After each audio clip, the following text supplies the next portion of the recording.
Hey, welcome back, Marauders. This is section 1.3, Elemental Composition of Pure Substances. It's my favorite section. Let's get started.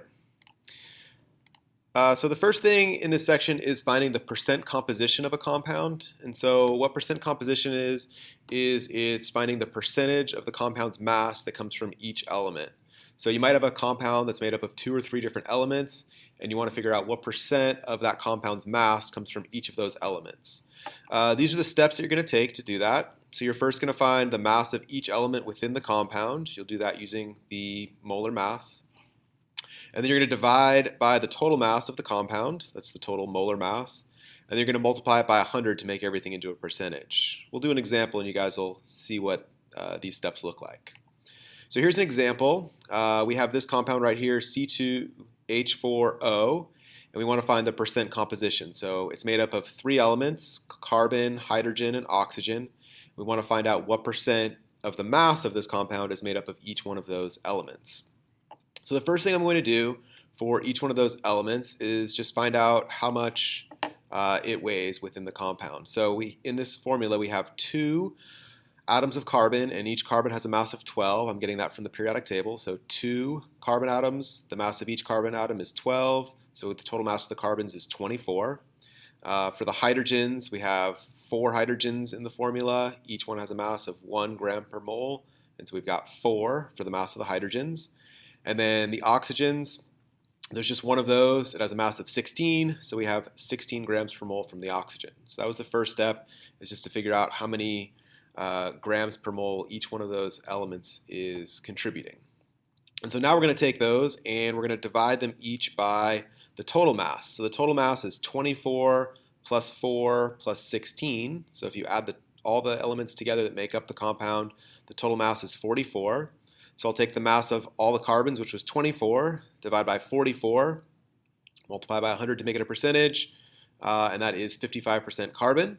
We'll do the same thing for the hydrogen. So 4 of the grams were coming from the hydrogen. 44 was the total mass of the whole compound.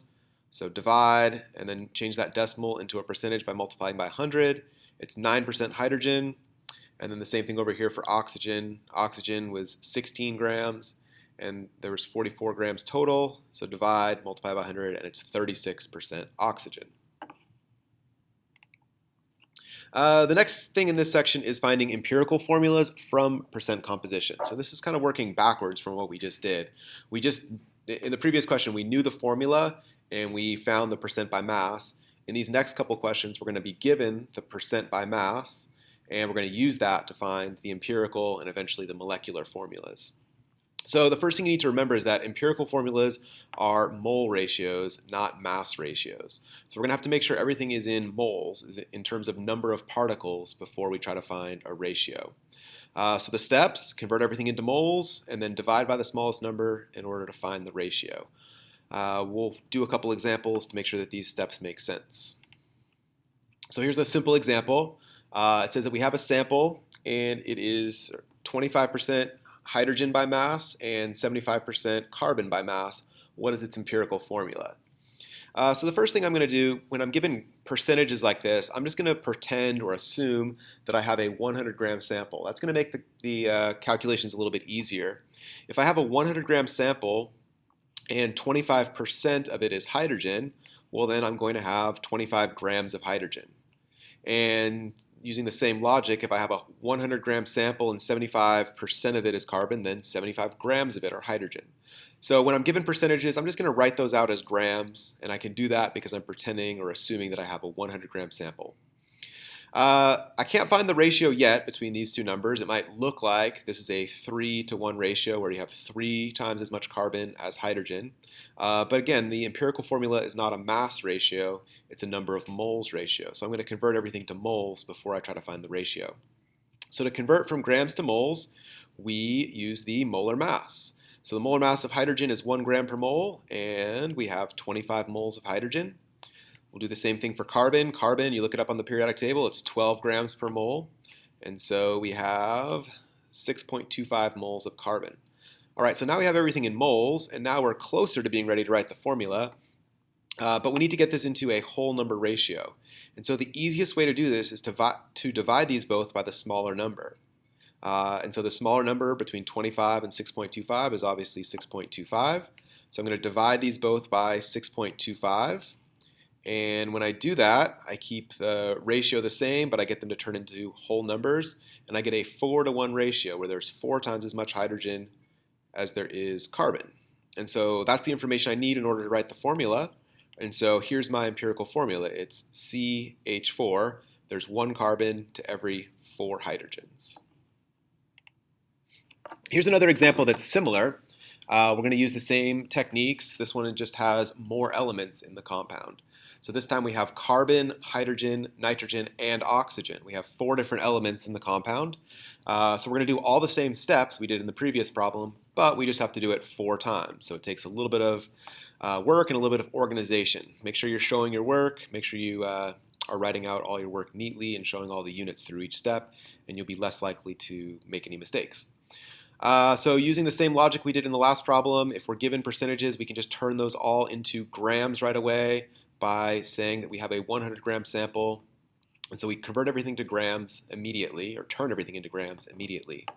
When everything's in grams, we then want to turn everything into moles. So I'm going to use the molar mass of each one of these elements and divide by the molar mass. So for carbon, the molar mass is 12. We divide by 12, and we get the number of moles of carbon in this sample.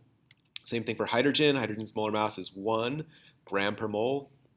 For nitrogen, we're dividing by 14 because there's 14 grams per mole of nitrogen. And for the oxygen, from the periodic table, the molar mass is 16. So in this first step, I've just taken each one of the masses of each one of the elements and turned them into moles.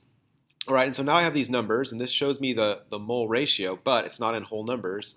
And so what I want to do is convert all these, or divide all these by the smallest number. So the smallest of these numbers is the 0.762.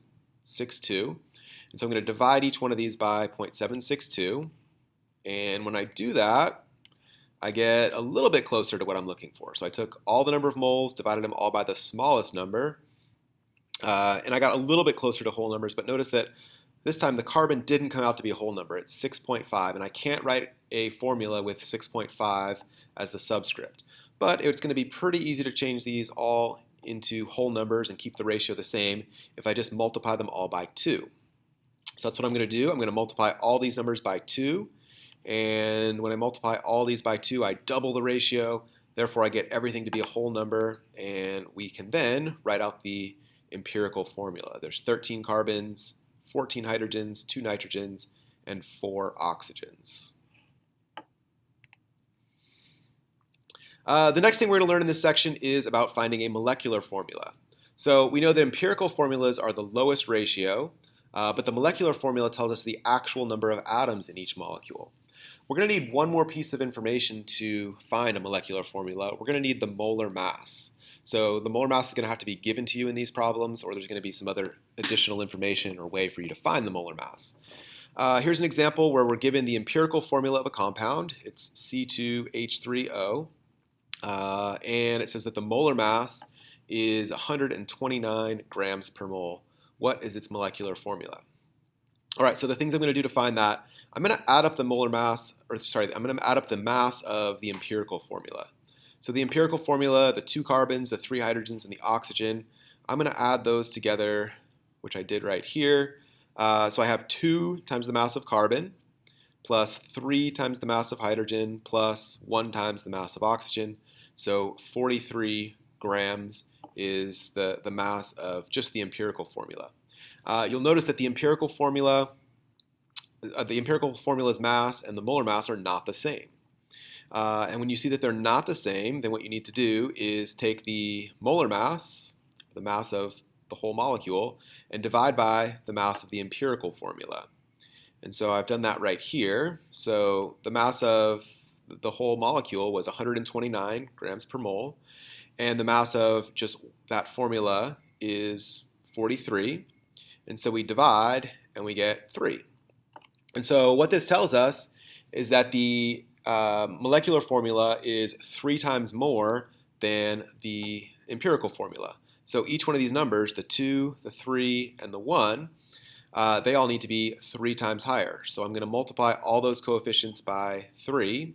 So 2 times 3 gives me the 6, 3 times 3 gives me the 9, and then 1 times 3 gives me the 3. And so this formula right here, if we add that together from the values on the periodic table, you should get a molar mass of 129. And so that's how to find the molecular formula if you're given the empirical formula and the molar mass. All right, last example for this video. This one is, again, finding the molecular formula, but we're first going to have to find the empirical formula. So we're going to have to do both parts. It says the molecular formula of find the molecular formula of a compound that contains 80 grams of carbon and 20 grams of hydrogen. The molar mass of the compound is 90 grams per mole. All right, so we need to find the empirical formula first, and just like we were doing earlier, we're going to take the mass of each element. So we've got 80 grams of carbon, 20 grams of hydrogen. We're going to use their molar masses, divide by their molar masses, and get the number of moles of each element. So we've got 6.67 moles of carbon and 20 moles of hydrogen. We want to find the ratio between those two things, so we'll divide them both by the smaller number. So when we divide the carbon, we get 1 mole of carbon, and when we divide the hydrogen, we get 3 moles of hydrogen. So we did an example like this earlier, and we found that the empirical formula is CH3. There's 3 hydrogens to every 1 carbon. And so now we're ready to take that empirical formula and take the molar mass, which was given in the problem, and use that to find the molecular formula. And so what we want to do is find or use the given molecular mass and divide by the empirical mass. So the mass of this formula right here, there's carbon and 3 hydrogens, so that's 12 plus 3 times 1, so that's 15.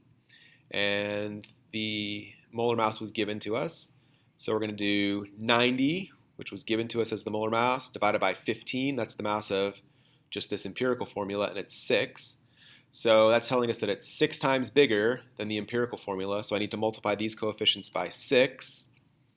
And if we move over here, the molecular formula is then C6H18. So I multiplied both of these by 6, and I got the molecular formula, which is C6H18. That's it for this video. I hope you guys learned something, and make sure you get some practice.